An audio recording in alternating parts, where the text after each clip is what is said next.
হযরত আম্মা জান খাদিজাতুল কুবরা রাদিয়াল্লাহু আনহার ইন্তেকাল হবে। মা জননী আল্লাহর হাবিবের উরু মুবারকের মধ্যে মাথা রেখে কাঁদতেছিলেন। নবীজি ডেকে বললেন, খাদিজা রে, কি জন্য তুমি কাঁদো?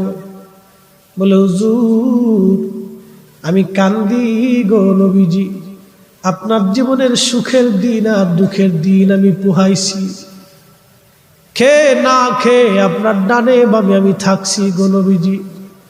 আমি এই মক্কার সবচেয়ে বড় ধনী নারী ছিলাম গো নবী, কোনদিন আপনাকে দুঃখ বুঝতে দেই নাই।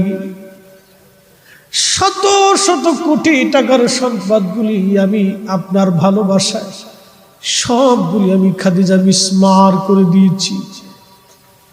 জীবনের শেষ সময় কত রজনী আমি ক্ষুধার্ত ঘুমাইছি আপনারে নিয়ে, একটা দিনের জন্য কোনোদিন অভিযোগ করি নাই, কোনো কিছু চাই নাই।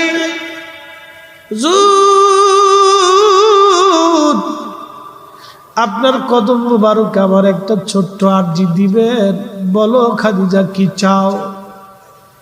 আপনার জুব্বাখানা আমি ধুয়ে পরিষ্কার করে রাখছি গো নবীজি, এই জুব্বাখানা দিয়ে আপনি আমার কাফন পরাইয়া দিবেন।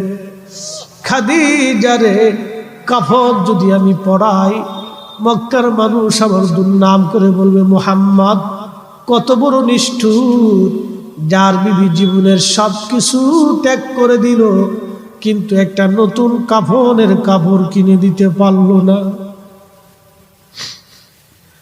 আম্মা জান ডেকে বলে, ইয়া রাসূলুল্লাহ, মক্কার মানুষ কি বলবে? ওতে আমার কিচ্ছু যায় আসে না গো নবীজি, আমি চাই আপনার পবিত্র জুব্বাখানা গায়ের মধ্যে লাগাইয়া আল্লাহর দরবারে উত্থাপিত হই।